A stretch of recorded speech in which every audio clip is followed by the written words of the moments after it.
ஒருபுறம் போர் ஆதரவு குறித்து உக்ரைன் அதிபருடன் தீவிர விவாதம், மறுபுறம் கனடா நார்வே நாடுகளுடன் புதிய நீர்மூழ்கி கப்பல் ஒப்பந்தம், இறுதியில் துருக்கி அதிபருடன் சந்திப்பு. துருக்கியில் நடைபெற்ற நாட்டோ மாநாட்டில் ஜெர்மன் சான்சலர் மெர்ஸ் தனது நாடு பொறுப்பாக செயல்படுவதை இப்படி வெளிப்படுத்தினார். பேசியவர்களில் 1/3 பகுதியினர் ஜெர்மன் கூட்டாட்சி அரசின் பங்கையும் ஜெர்மனியின் பங்கையும் குறிப்பிட்டனர். நேட்டோவிற்கு ஒரு புதிய உத்வேகத்தை கொண்டுவர கனடாவுடன் இணைந்து நேட்டோவின் ஐரோப்பிய பகுதியில் நாங்கள் மேற்கொண்ட முயற்சிகள் ஓர் உண்மையான வெற்றியை பெற்றுள்ளன என்பதையே இது காட்டுகிறது. இருப்பினும் அதிபர் மெர்ஸை பொறுத்தவரை இது ஒருபோதும் போதுமானதாக தோன்றுவதில்லை. ஆனால் நாட்டோவில் ஜெர்மனியை பற்றிய பார்வை மாறியிருக்கிறதா?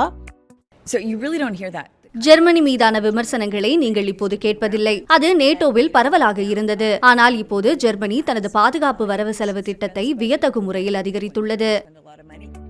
ஜெர்மனி கடந்த 4 ஆண்டுகளில் தனது ராணுவ செலவினங்களை இரட்டிப்பாக்கியுள்ளது. அது இப்போது இந்திய மதிப்பில் தோராயமாக 13.51 லட்சம் கோடி ரூபாயாக உள்ளது. ஆனால் பிரச்சனை பணம் அல்ல, ராணுவ திறன்களை கட்டமைக்க எடுக்கும் நேரம்தான். சான்சலர் மெர்ஸ் உறுதியளித்தபடி ஐரோப்பாவின் வலிமையான ராணுவ படையாக மாறுவதற்கு இன்னும் நீண்ட தூரம் செல்ல வேண்டியுள்ளது. அதுவரை ஜெர்மானியர்கள் ஒற்றுமையின் வெளிப்பாட்டையும் பணத்தையுமே நம்பி இருக்கிறார்கள். உக்ரைனுக்காக ஆதரவை காட்டும் உறுதிமொழியில் அமெரிக்காவை இணைக்க ஜெர்மானியர்கள் கடுமையாக உழைத்துள்ளனர். உக்ரைனுக்காக ஐரோப்பிய நிதியுதவியை உறுதி செய்வதில் ஜெர்மனி முக்கிய பங்கு வகித்தது. அதன்படி 2026 மற்றும் 2027 ஆண்டுகளில் 6.4 லட்சம் கோடி ரூபாய் நிதியுதவி வழங்கப்படும். நான் அதை ஒரு வாக்கியத்தில் சுருக்கமாக கூறுகிறேன். காற்றில் அன்பின் உணர்வு இருக்கிறது. அதில் ஒரு புதிய ஐரோப்பிய பொறுப்புணர்வும் நிலவியது. துருக்கியில் நடந்த இந்த மாநாட்டின் மீதான எனது எதிர்பார்ப்புகள் உண்மையிலேயே எதிர்பார்த்ததை விட அதிகமாக நிறைவேறியுள்ளன.